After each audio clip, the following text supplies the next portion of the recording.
Bonjour, bienvenue dans la Minute Rolliste. Aujourd'hui, on va parler d'un des vieux papis du jeu de rôle. Sorti en 1994, c'est l'une des Madeleines de Proust de nombreux rôlistes, et accessoirement, l'un des premiers JDR auxquels j'ai joué. C'est parti pour Château Falkenstein. C'est la Minute Rolliste. Château Falkenstein se passe dans l'Europe victorienne. Une Europe déchirée par les conflits entre tout le monde et la Prusse, dans laquelle cohabitent humains, nains, dragons et autres failles. Oui, fae et pas fée, avec un A comme Oberon. Nous sommes dans un univers steampunk croisé magie, dans lequel on peut rencontrer les protagonistes et antagonistes de romans classiques, ainsi que quelques célébrités.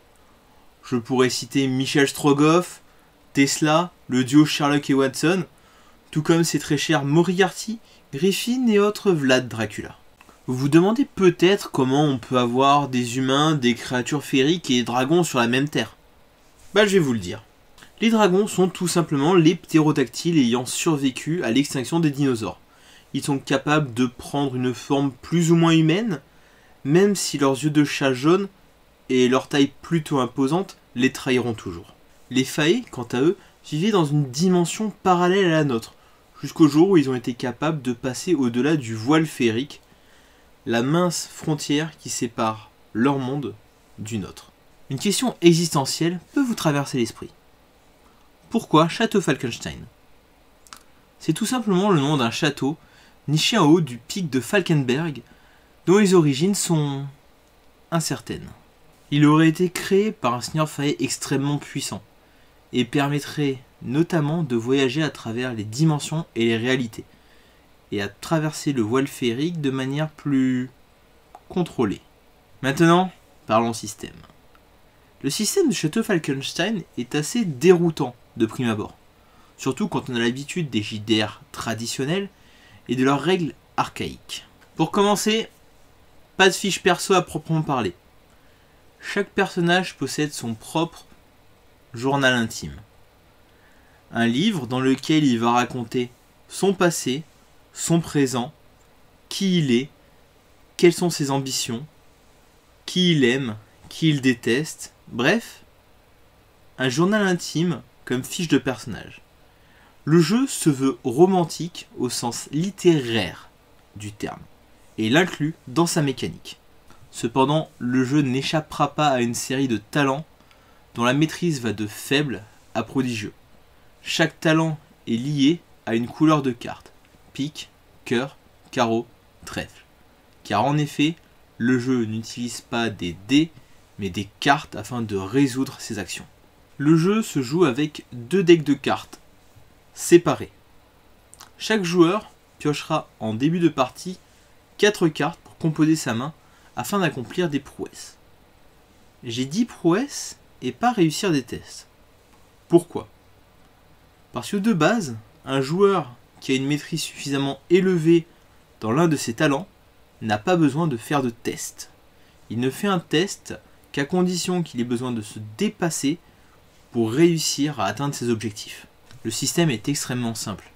Lorsqu'un joueur souhaite réussir une action, il compare le niveau de maîtrise de son talent au seuil de difficulté. S'il est supérieur au seuil de difficulté, action réussite. S'il est inférieur, il doit jouer une ou plusieurs cartes de sa main afin de dépasser le seuil de difficulté.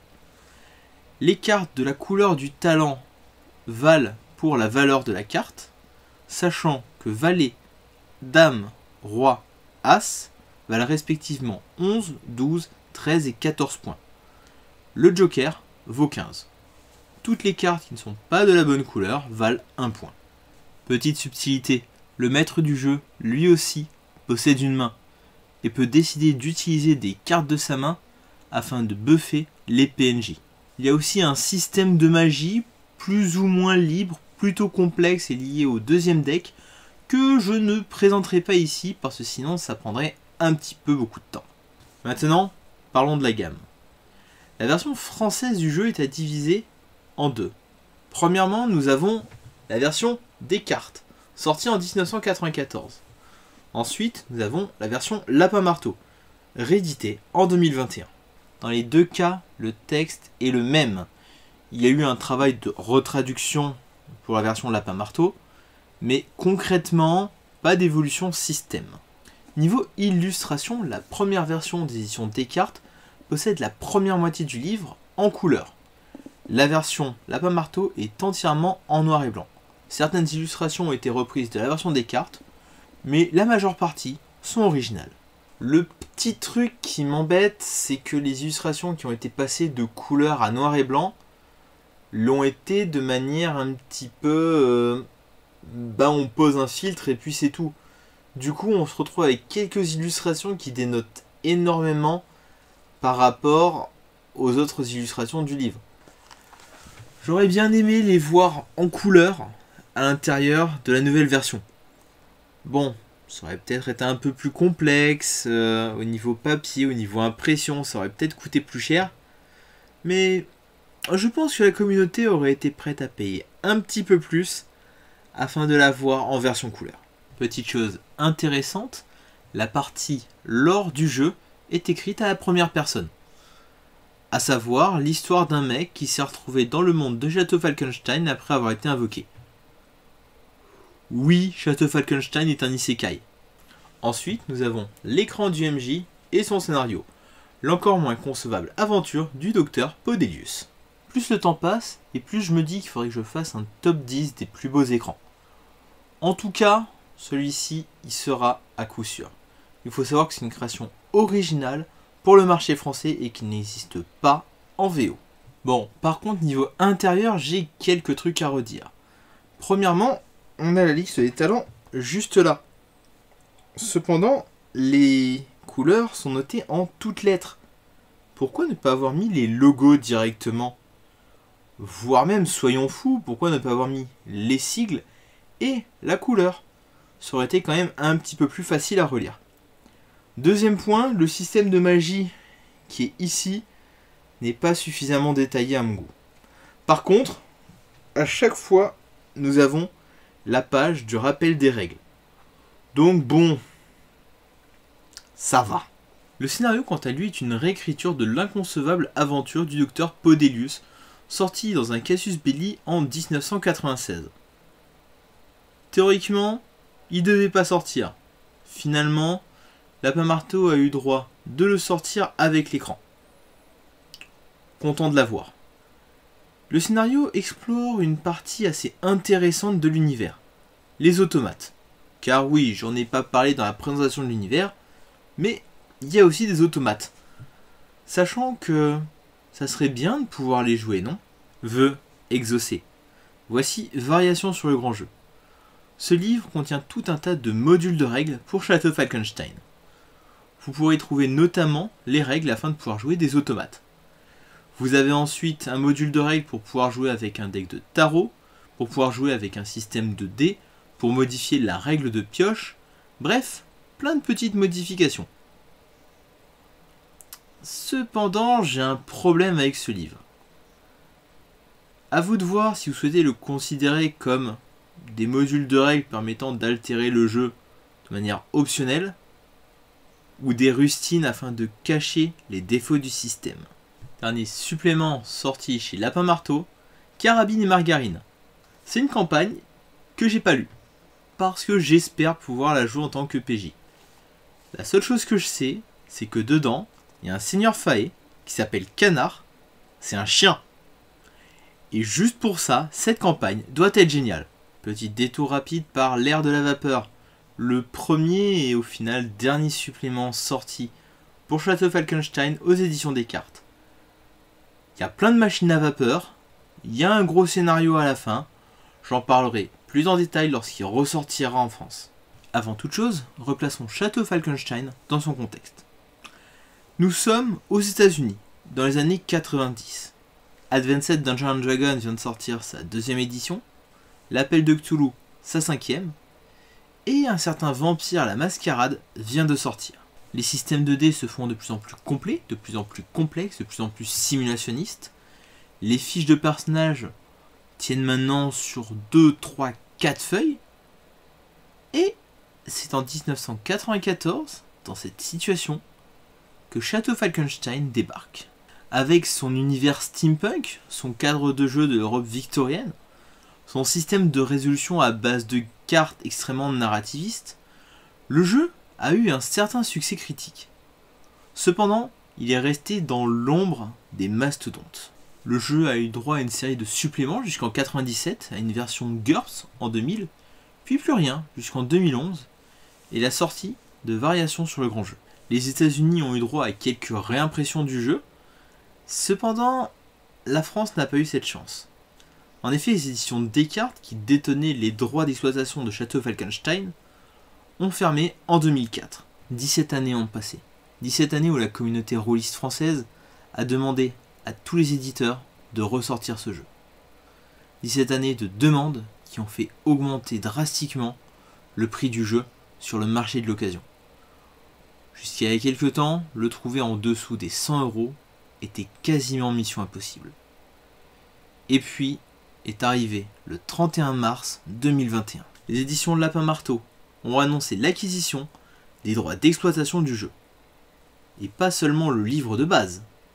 Le livre de base ainsi que tous les suppléments et potentiellement la création de suppléments made in France. Un financement pour le livre de base ainsi que quelques suppléments a été annoncé pour l'été 2021, livraison en automne 2021. Les délais ont été tenus. Ce sont 584 personnes qui ont répondu présent afin de voir revenir Château Falkenstein.